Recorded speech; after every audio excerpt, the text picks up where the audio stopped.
ప్రియమైన హిందూ బంధువులారా, దేశ ప్రేమికులారా, జాతీయవాదులారా, ఎవరైతే ఈ దేశంలో సూడో సెక్యులర్ ఉన్నారో ఇవాళ కన్ను తెలవాల్సిన అవసరం ఉన్నది.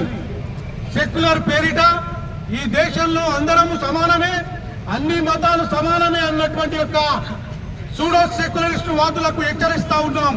ఇలా కనువిప్పు కలగాలి. దేశంలో ఏం జరుగుతూ ఉన్నది అనేటువంటిది గుర్తు చేసుకోవాల్సిన అవసరం ఉన్నది. పహల్గామ్ లో జరిగినటువంటి యొక్క ఉదంతం, రాక్షసత్వం, క్రూరత్వం ఏదైతే ఉన్నదో, ఇలా టెర్రరిస్టుల పేరిట మతోన్మాదులు జరిపినటువంటి హింసాకాండల ఏదైతే ఉందో, ఇలా భారతదేశం యావత్ ముక్త కంఠంతో ఖండించాల్సిన అవసరం ఉన్నది. మనకు తెలుసు, ఈ దేశంలో ఎవరైతే సెక్యులర్ పేరిట, ప్రజాస్వామ్యం పేరిట ఈ దేశ ప్రజాస్వామ్యాన్ని కూని చేయాలనుకుంటున్నారో వాళ్ళందరూ ఒకసారి అర్థం చేసుకోవాల్సిన అవసరం ఉన్నది. ఈ జరిగినటువంటి మారణకాండ దేని మీద జరిగింది? టెర్రరిస్టులకు మతం లేదు, ఉగ్రవాదులకు మతం లేదు అన్నటువంటి వాళ్ళు ఇవాళ మతం పేరిట ఐడెంటిటీ కార్డు చూసి బట్టలు విప్పి నీ ఏం కులస్తుడవు, ఏం మతస్థుడవు అని చెప్పి అడిగి చంపినటువంటి ఉదంతాన్ని నిన్న మనం కళ్ళారా చూస్తాం. ఇదంతా మనకు కనువిప్పు కావాల్సిన అవసరం ఉంది. ఇలా ఇంత దుర్మార్గంగా పాకిస్తాన్ ప్రేరిత తీవ్రవాదులు లష్కరే తోయిబా కానీ టీఆర్ఎఫ్ అనేటువంటి ఒక కొత్త ఫ్రంట్ ఏదైతే ఉందో, ఇవాళ నరేంద్ర మోడీ నాయకత్వంలో వచ్చినటువంటి ప్రభుత్వం 370 ఆర్టికల్ రద్దు చేసిన తర్వాత ఏదైతే జమ్మూ కాశ్మీర్ అందాల కాశ్మీర్ గా ఉన్నటువంటి ఒక కాశ్మీర్ లో అగ్నిగోళంగా ఉన్నటువంటి కాశ్మీర్ ని ఇలా పర్యాటక కేంద్రంగా తీర్చిదిద్దినటువంటి ఒక ఘనత నరేంద్ర మోడీకి దక్కినటువంటి పరిస్థితిలో దేశంలో ఉన్నటువంటి వాళ్ళు, ప్రపంచంలో ఉన్నటువంటి వాళ్ళు అనేక మంది అందాల కాశ్మీర్ ని తిలకించాలని పర్యాటకులు వెళ్తే ఇవాళ పర్యాటకులకు పుట్టబెట్టుకున్నటువంటి ఒక దుర్మార్గమైనటువంటి చర్యకు ఒడిగట్టినటువంటి ఒక నీచమైనటువంటి దేశం ఈ ప్రపంచంలో ఉందంటే అది పాకిస్తాన్ ఒక్కటే. ఈ దేశంలో ఉన్నటువంటి ముస్లింలు కానీ, ఈ దేశంలో ఉన్నటువంటి క్రిస్టియన్స్ కానీ అర్థం చేసుకోవాలి. ఈ దేశం భిన్నత్వంలో ఏకత్వం, అందరం కూడా భారతీయులం. ఈ యొక్క జాతీయ భావాన్ని కలిగినటువంటి యొక్క ఈ గడ్డ మీద పుట్టి ఈ దేశంలో ఉన్నటువంటి నీళ్లు తాగుతూ, ఈ దేశం తిండి తింటూ, ఈ దేశాన్ని ప్రేమించకుండా మన దేశాన్ని ప్రేమించేటువంటి యొక్క మూర్ఖులను మనం హెచ్చరిస్తా ఉన్నాం, ఖబర్దారని. కాబట్టి ఈ యొక్క చర్యలు తీవ్రంగా ఖండిస్తా ఉన్నాం. ఇప్పటికీ భారత ప్రభుత్వానికి మేము ఎన్నుదలుగా ఉన్నటువంటి యొక్క నినాదాన్ని మనం ఇవ్వాలా. నరేంద్ర మోడీ గారికి మోరల్ సపోర్ట్ ఇవ్వాలి. ఏ చర్య తీసుకున్నా కూడా మనమంతా కూడా ఈ ప్రభుత్వానికి, కేంద్ర ప్రభుత్వానికి వెన్నుదన్నుగా ఉంటామనేటువంటి విశ్వాసంతో మనం చేయాలి. మన యొక్క డిమాండ్ అంతా కూడా పాకిస్తాన్ తోటి దౌత్య సంబంధాలు రద్దు చేసుకోవాల్సిన అవసరం ఉంది. పాకిస్తాన్ తోటి వాణిజ్య సంబంధాలు రద్దు చేసుకోవాల్సిన అవసరం ఉంది. పాకిస్తాన్ తోటి భారతీయ క్రికెటర్లు ఎవరు కూడా క్రికెట్ ఆడకూడదనేటువంటిది కూడా మన యొక్క డిమాండ్. అంతేకాకుండా సింధు నది యొక్క ఒప్పందాన్ని రద్దు చేసుకోవాల్సిన అవసరం ఉంది. ఎక్కడ కూడా ఇంటర్నేషనల్ రిలేషన్స్ లో ఈ యొక్క దేశాల మధ్య ఉన్నటువంటి సత్సంబంధాలు ఏవైతే ఉంటాయో ఈ పాకిస్తాన్ తోటి మన భారతదేశం కొనసాగించొద్దు. అయినా కూడా పిఓకేను వెంటనే భారత ప్రభుత్వం పాకిస్తాన్ మీద యుద్ధాన్ని ప్రకటించి మన యొక్క పాక్ ఆక్యుపైడ్ కాశ్మీర్ ఏదైతే ఉందో దాన్ని ఆక్రమించుకోవాల్సిందిగా మనం అందరం కూడా డిమాండ్ చేయాలి. ప్రభుత్వాన్ని వెంటనే ప్రభుత్వం పాకిస్తాన్ మీద యుద్ధాన్ని ప్రకటించాల్సిన అవసరం ఉన్నది. కాబట్టి ఎవరైతే టెర్రరిస్టుల చేతుల్లో ప్రాణార్పణ కాబట్టి మన యొక్క సోటి హిందువులు ఎవరైతే ఉన్నారో, టూరిస్టులు ఎవరైతే ఉన్నారో వారి యొక్క ఆత్మకు శాంతి కలగాలని, వారి కుటుంబాలకు మనోధైర్యం కలగాలని చెప్పి ఆ భగవంతుని ప్రార్థిస్తూ ఈ దేశంలో మనం ఉన్నటువంటి యొక్క హిందువులము, జాతీయ భావం కలిగినటువంటి వాళ్ళము, ఈ దేశం మీద ప్రేమ ఉన్నటువంటి వాళ్ళము, ఈ సంస్కృతిని రక్షించేటువంటి యొక్క పౌరులుగా, ఈ దేశ పౌరులుగా ఒక్కసారి ఆలోచించాలి. ఎవరి పక్షాన ఉంటున్నాడు, ఎవడు ఏ పక్షాన ఉంటున్నాడు అనేటువంటిది మనం అర్థం చేసుకోవాలి. కాబట్టి ఇవన్నీ మనం కనిపెట్టాల్సిన అవసరం ఉంది. కాబట్టి ఏదైతే దుర్మార్గుల చర్యలు మరొకసారి నేను తీవ్రంగా ఖండిస్తూ మీరు వచ్చినటువంటి అందరి మిత్రులందరూ కూడా, మహిళలకు, హిందూ బంధువులకు, జాతీయవాదులందరూ కూడా ధన్యవాదాలు తెలియజేస్తూ తెలుగు తీసుకుంటున్నాను. భారత్ మాతాకి జై శ్రీరామ్, జై శ్రీరామ్, మాతరం మాతరం, జై శ్రీరామ్, రామ లక్ష్మణ జానకి. ఈ కార్యక్రమానికి విచ్చేసినటువంటి బంధువులందరికీ, హిందూ బంధువులందరికీ పేరు పేరున నమస్కారం తెలియజేస్తూ, ఈరోజు ఈ నిరసన కార్యక్రమం ఎందుకు చేస్తున్నామో మనందరికీ తెలుసు. మరి ఈరోజు కొత్తగా ఈ నిరసన కార్యక్రమం చేపట్టాల్సి వచ్చిందంటే గత 10 సంవత్సరాలు 11 సంవత్సరాలుగా శాంతిగా ఉన్నటువంటి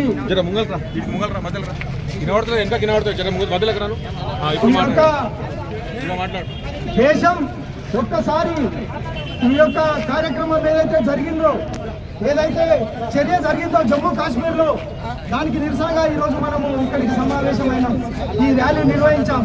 కానీ ఒక్కసారి మనం ఆలోచించాలి, ఈ పరిస్థితి ఎప్పటి నుంచి వచ్చింది, మన ఇళ్ళలు ఎక్కడి నుంచి ఎక్కడి వరకు వచ్చినాయి. ఎక్కడో ఆఫ్ఘనిస్తాన్లో ఉండాల్సినటువంటి మన ఇళ్ళలు క్రమక్రమంగా తగ్గుకుంటూ భారతదేశం యొక్క పరిస్థితి చిత్రపటం మారుతూ ఈ 2025లో మనం ఎక్కడున్నామో ఒక్కసారి ఆలోచించాలి. గతంలో పాకిస్తాన్ వెళ్ళింది, బంగ్లాదేశ్ విడిపోయింది, ఈరోజు కొత్తగా జమ్మూ కాశ్మీర్ కూడా తీసుకోవాలని చెప్పేసి ఏదైతే కుట్ర జరుగుతున్నదో దాన్ని మనం ఒక్కసారి గమనించాలి. ఈ దేశం 1947లో మతం పేరు మీద విభజించబడ్డది. దీని గురించి కూడా ప్రతి ఒక్క హిందువు ఆలోచించాలి. ఎక్కడి నుంచి జరిగింది ఈ కార్యక్రమం? 1947లో 2 భాగాలైనటువంటి భారతదేశం, తూర్పు పాకిస్తాన్, పశ్చిమ పాకిస్తాన్ గా ఆ రోజు ఇప్పుడున్నటువంటి బంగ్లాదేశ్ ఎందుకు విడిపోయింది? ఆ రోజు మేము ఉండలేము ఈ దేశంలో, మాకు సపరేట్ కావాలి అన్నప్పుడు ఆ రోజు మత ప్రాతిపదికన ఈ రోజు దేశం విభజించబడ్డది. మరి ఆ రోజు విభజించబడ్డ రోజున 23% ఉన్నటువంటి హిందువులు ఈ రోజు పాకిస్తాన్ లో 2% ఎందుకు వచ్చారు? వాళ్ళ ఎజెండా ఏంది? ప్రపంచంలో వాళ్ళు చేస్తున్నటువంటి చర్యలేంటి? అందరం కళ్ళు మూసుకొని కూర్చుంటే కుదరదు. అన్ని దేశాలు కూడా ఆలోచించాల్సినటువంటి పరిస్థితి వచ్చింది. మా మతమే గొప్పది, మా మతం మినహా ఇంకో మతానికి ఇక్కడ ప్రపంచంకు మార్గం లేదనేటువంటి ఒక ఆలోచనతో వాళ్ళు ముందుకు పోతున్నారు. దీన్ని మనం అందరం కూడా, హిందువులందరూ కూడా గమనించాల్సిందిగా నేను కోరుతూ ఈ అవకాశం ఇచ్చినందుకు ధన్యవాదాలు. పౌరుడు ఈ దేశంలో కాశ్మీర్కి స్వతంత్రంగా తిరగాలంటే మరి మతం పేరు మీద వాళ్ళ మీద దాడి జరుగుతుంది. ఈరోజు అంబేద్కర్ ఇచ్చిన మొన్ననే మనము అంబేద్కర్ రాజ్యాంగాన్ని సెలబ్రేట్ చేసుకున్నాం. అంబేద్కర్కి దేశమంతా దండలేసాం. మరి ఈ రోజు నేను ప్రశ్నిస్తున్నాను, అంబేద్కర్ ఇచ్చిన స్వేచ్ఛ ఏమైంది? నేను ఒక హిందువుగా, ఒక క్రైస్తవుగా, ఒక ముస్లింగా ఈ దేశంలో తిరిగితే మరి ఈ దేశంలో రక్షణ లేదు. మతం పేరు మీద ఈ రోజు పౌరులను చంపుతున్నారు. మరి మత వివక్ష జరుగుతూ ఉంది. ఈ రోజు దేశంలో ఎంతో మంది, చాలా మంది రాజ్యాంగం గురించి మాట్లాడుతున్నారు. కానీ హిందువులందరిలో ఒక లోపం ఉంది, మీరు గమనించాలి. మీలో స్వేచ్ఛతో భావాలు బయటికి రావాలి. మీ స్వేచ్ఛకు భంగం జరిగినప్పుడు మీరు ప్రశ్నించాలి. కులాలకు అతీతంగా, మతాలకు అతీతంగా కేవలం ఇది మానవునికి, ఈ భూమిపైన జన్మించిన ప్రతి మానవునికి స్వేచ్ఛ ఉంది. ఎక్కడైనా తను స్వతంత్రంగా తనకు నమ్మిన సిద్ధాంతాన్ని, నమ్మిన ఆలోచనల్ని ప్రచారం చేసుకుని తను బతికే హక్కు ఉంది. ఆ హక్కు పైన దాడి జరిగింది కాబట్టి ప్రతి ఒక్కరు కూడా గమనించి మరి మన హక్కుల కోసం పోరాడాల్సిన అవసరం ఎంతో ఉంది. భారత్ మాతాకి జరిగిన దాడి మనం అందరం కూడా చూస్తాం. పాకిస్తాన్ ఉగ్రవాదులు మన దేశంలో కొంతమందితో కుమ్మక్కై మన దేశంలో ఉంటూ ఇక్కడ అశాంతి నెలకొల్పి భారతదేశాన్ని అస్థిరపడతారనే ఒక ఉద్దేశంతో ఈరోజు జరుగుతున్నటువంటి దాడికి భారతదేశం మొత్తం ఈరోజు మద్దతుగా ఉంది. ఖచ్చితంగా దేశ ప్రధాని గారు, ఈ భారతదేశ ప్రభుత్వం ఏ చర్య తీసుకున్నా మేమందరం కూడా మేము వెంట ఉంటాం. ఖచ్చితంగా భారతదేశంలో ఎవరు అశాంతి నెలకొల్పినా ఖచ్చితంగా హిందూ తరఫున పోరాడతాం. ఒక మతానికి వ్యతిరేకం కాదు, ఒక కులానికి వ్యతిరేకం కాదు. మనమంతా భారతీయులం. భారతీయ భావాన్ని మనం అందరం కూడా ముందుకు తీసుకుపోవాల్సిన అవసరం ఉంది. గతంలో జరిగిన అన్ని కూడా మనం చూస్తూ ఉన్నాం. కాబట్టి ఇప్పటికైనా భారతదేశంలో ఉన్న వాళ్ళందరూ కూడా భారతదేశం ఏదైతే భారత ప్రభుత్వం ఏదైతే కల్పిస్తుందో దానికి అందరికీ కూడా పనిచేయాల్సిన అవసరం ఉంది. భారతదేశ స్వాతంత్రాన్ని, భారత మాతను మనం గౌరవించుకోవాల్సిన అవసరం ఉంది. ఎవరు కూడా ఎవరిని ఉపేక్షించేది లేదనే విధంగా ప్రభుత్వం పోతుంది. దానికంతా కూడా మనం అందరం ఇంకా ముందు ఎలాంటి చర్యలైనా కూడా అందరం కలిసికట్టుగా ఈ భారతదేశాన్ని కాపాడుకొని భారత స్వాతంత్రంలో మనం అందరం కూడా హాయిగా జీవించాలనే ఉద్దేశంగా మనం అందరం కూడా ఐక్యంగా ఉండాలని చెప్పి ఈ సందర్భంగా పిలుపునిస్తూ జై భారత్, భారత్ మాతాకి జై. హిందూ బంధువులందరికీ జై శ్రీరామ్. ఇవాళ హిందువులు కడుపు కాలి, హృదయం పగిలి దేశవ్యాప్తంగా నిరసనలు చేపడతా ఉన్నారు. అందులో భాగంగా ఇవాళ వికారాబాద్ లోని హిందూ బంధువులందరూ కూడా కలిసి రావడం జరిగింది. నిన్న పశ్చిమ బెంగాల్, మొన్న తిరుపతి, అంతకుముందు హైదరాబాదు దేవాలయాలను పైన దాడి కావచ్చు, ఇలా అడుగడుగున ఈ 6 నెలల కాలంలో హిందువులు రోడ్డుపైకి వచ్చి ఎన్నిసార్లు నిరసనలు చేయాల్సి వచ్చిందో, ఎన్నిసార్లు ధర్నాలు చేయాల్సి వచ్చిందో, ఎన్నిసార్లు ఆవేదన వ్యక్తపరచుకోవాల్సి వచ్చిందో, ఈ దేశంలో హిందువుల పరిస్థితి ఏంటని గొంతు విప్పి అడగాల్సి వచ్చిందో, ఇంట్లో ఉండేటటువంటి గృహిణులు సైతం మాలాంటి వాళ్ళందరూ ఇవాళ రోడ్డు మీదకి వచ్చి అయ్యా రేపటి రక్షణ ఏంటి, ఇవాళ మా పరిస్థితి ఇట్లా ఉంటే రేపటి హిందువుల యొక్క భవిష్యత్ ఏంటి, రేపు మా పిల్లల పరిస్థితి ఏంటి అని అడగాల్సి వస్తున్నటువంటి పరిస్థితి గమనిస్తే ఒక్కసారి హిందువులంతా ఆలోచించాల్సినటువంటి పరిస్థితి ఉన్నది. ఇక్కడ 2 ప్రశ్నలు. ఒకటి, హిందువుల ఐక్యత లోపించడం. అనాదిగా ఈ దేశంలో హిందువుల పైన జరుగుతున్నటువంటి దాడులకి కారణం హిందువులకి ఐక్యత లోపించడం. మీకు అందరికీ కూడా హృదయపూర్వకంగా నమస్కరిస్తూ వేడుకుంటున్నటువంటిది ఏంటంటే ఇవాళ కనీసం వచ్చి రోడ్డు పైన ఇలా మనం నిలబడి మన ఆవేదనను వ్యక్తపరుచుకుంటా ఉన్నాం. కానీ ఇది ఇలాగే కొనసాగితే భవిష్యత్తులో గొంతు విప్పి అయ్యా నేను హిందువుని, నాకేదో కష్టం వచ్చింది, ఆదుకునే వాళ్ళు ఉన్నారా అని అడిగే పరిస్థితి ఉండదు. తస్మాత్ జాగ్రత్త, గుర్తుపెట్టుకోవాలా. ఆవేదనగా ఎంతో మంది కళ్ళలోంచి నీళ్లు కారుతా ఉన్నాయి. సోషల్ మీడియా చూస్తూ ఎక్కడి వాళ్ళకి రోధిస్తా ఉన్నారు. కానీ వాళ్ళందరి ఉసురు తగిలేటటువంటి పరిస్థితి ఉండదు. కాబట్టి తస్మాత్ జాగ్రత్త. హిందువులు ఐక్యంగా ఉన్న రోజు ఈ దేశంలో హిందువులపైన ఎలాంటి దాడి జరగదు. హిందువులు శాంతి కాముకులే తప్ప బలహీనులు కాదు. ఈ విషయం చాలా జాగ్రత్తగా గుర్తుపెట్టుకోవాలా. భవిష్యత్తులో ఇలాంటి చర్యలు జరగకుండా చూసుకోవాల్సినటువంటి పరిస్థితి ఉంది.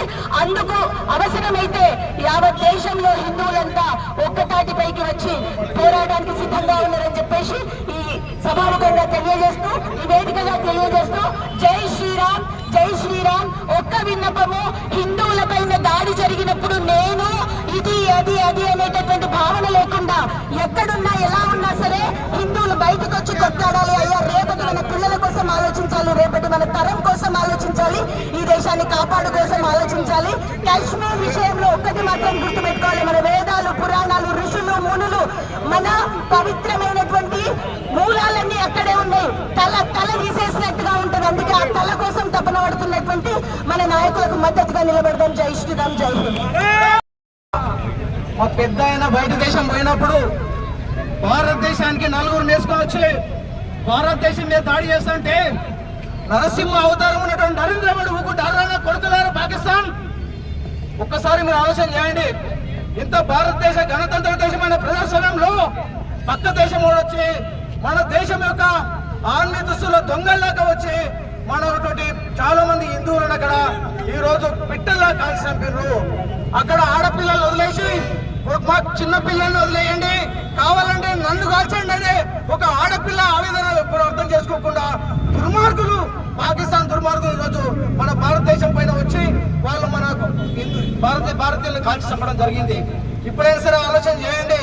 వక్ఫ్ చట్టం కూడా పేద ముస్లింలకు మేలు జరుగుతుందని నరేంద్ర మోడీ మీ అందరి కోసం ఆలోచిస్తే మీ అందరు వచ్చి ఏదో 4 నేసుకొని వచ్చి భారతదేశం మీద దాడి చేస్తున్నారంటే మీ లోపల సెక్యులర్ భావాలు మీ లోపల లేవు.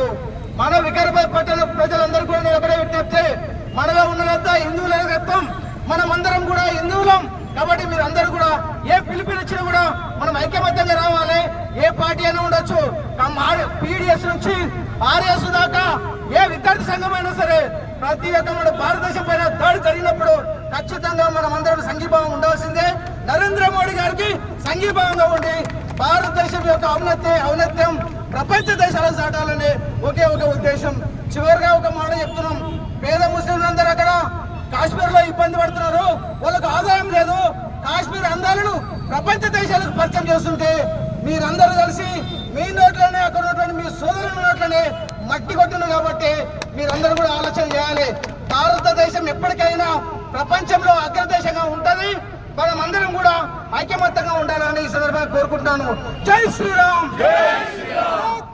చనిపోవడము, 100 మందికి పైగా శారీరకంగా హింసలు ఏదో ఉన్నాయో, బుల్లెట్లు ఉన్నటువంటి కాళ్ళు చేతులైనటువంటి ఎన్నో కుటుంబాలు అన్యాయమైనటువంటి సందర్భంలో మన అందరం కూడా ఈరోజు అందరికీ శాంతి చేకూరాలని, వాళ్ళ యొక్క ఆత్మకు శాంతి చేకూరని చెప్పి మనం ప్రదర్శన చేశాము. అదేవిధంగా ఈరోజు మన పైన దాడి చేసేటువంటి ISI ఉగ్రవాదులు, ఆల్ ఖైదా ఉగ్రవాదులు, పాకిస్తాన్ ఉగ్రవాదులు అందరూ కూడా కేంద్ర ప్రభుత్వం ఏరిలేరని చెప్పేసి కోరుతూ కేంద్ర ప్రభుత్వానికి విజ్ఞప్తి చేస్తూ ఈ కార్యక్రమానికి ఇచ్చేసినటువంటి ప్రతి హిందూ సోదరునికి ధన్యవాదాలు తెలియజేస్తూ ఈ కార్యక్రమాన్ని 1 నిమిషం మౌనం పాటించి ముగిద్దాం. భారత్ మాతాకి